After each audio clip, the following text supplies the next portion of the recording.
குருவே சரணம். நீங்கள் குருராஜர் மீது வைத்து வரும் பக்திக்கும் சரி, சரணாகதிக்கும் சரி, எந்தவித குறைவும் ஏற்படாது. நீங்கள் செய்யும் எந்த ஒரு சிறிய செயலுக்கும் பலன் நிச்சயம் உண்டு. உங்களின் சேவை 1 மடங்கு என்றால் குருராஜரின் அருள் பல மடங்கு கிடைக்கும். ஆம் நண்பர்களே, உங்களின் எந்த ஒரு சேவையும் வீண் போகாது.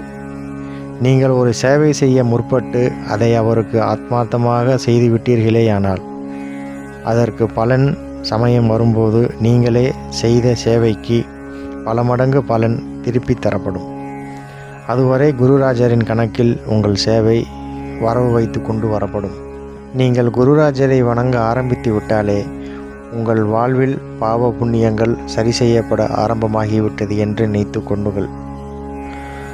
உங்கள் வங்கி கணக்கில் எவ்வளவு பணம் இருப்பு வைத்துள்ளீர்களோ அதைத்தான் நீங்கள் எடுத்து செலவு செய்ய முடியும். உங்கள் வங்கி கணக்கில் இருப்பது உங்களுக்கே சொந்தம். உங்கள் பாவ புண்ணியங்கள் கணக்கில் என்ன உள்ளதோ அதுவும் உங்களுக்கே சொந்தம். ஒன்றை நாம் நன்றாக நினைவில் வைத்து கொள்ள வேண்டும். நீங்கள் செய்யும் சேவை என்பது தேவலோகத்திலே இருப்பவருக்கு, மகா சந்நியாசிக்கு என்பதை மறவாதீர்கள். உங்கள் வாழ்வில் அவ்வளவு எளிதில் சந்நியாசிக்கு சேவை செய்துவிட முடியாது. அது உங்கள் ஜென்மாவில் ஒரு தொடர்பு இருந்தால் மட்டுமே சந்நியாசியாகிய, அதுவும் ஸ்ரீ ராகவேந்திர குரு என்னும் தேவலோகத்திலே இருந்த சங்குகர்ண தேவதா மூர்த்தி, பின்னர் பிரகலாதர், பின்னர் வியாசராஜர், தற்போது ஸ்ரீ ராகவேந்திர தீர்த்தர், இவ்வாறு பல அவதாரங்கள் எடுத்து இந்த மானுட உலகில் சத்தியத்தையும் தர்மத்தையும் நிலைநாட்ட அவதரித்த சத்திய மகான் ஸ்ரீ ராகவேந்திர குரு அவர்கள். அவரை வணங்குவதே அனுதினமும் 72 தேவதா மூர்த்திகளை வணங்குவதை போலாகும். நீங்கள் ஓம் ஸ்ரீ ராகவேந்திராய நமக என்று மனதார சொன்னால் போதும், அனைத்து மூர்த்திகளும் ஆசீர்வதிக்க தயாராக இருப்பார்கள்.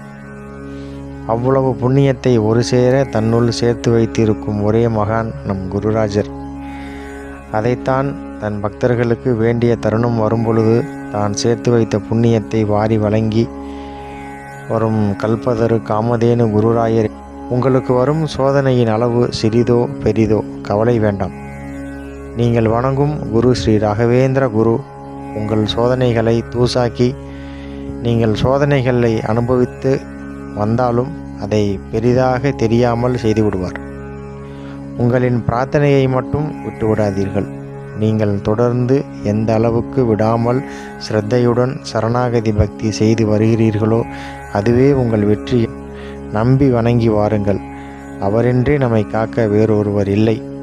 நீங்கள் எங்கு சென்றாலும் எந்த கடவுளை வணங்கினாலும் குருவின் அனுகிரகம், அவரின் ஆசீர்வாதம் இருந்தால் மட்டுமே உங்கள் பிரார்த்தனைகள், கோரிக்கைகள் பரிசீலிக்க ஏற்றுக்கொள்ளப்படும்.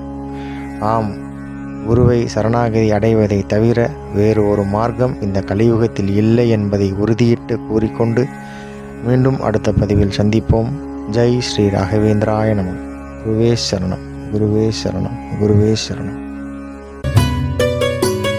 பக்தி என்ற ஓர் சொல்லில் என் ஜீவன் வாழ்கிறது. பகவானே உனதருளில் என் உயிரும் அசைகிறது.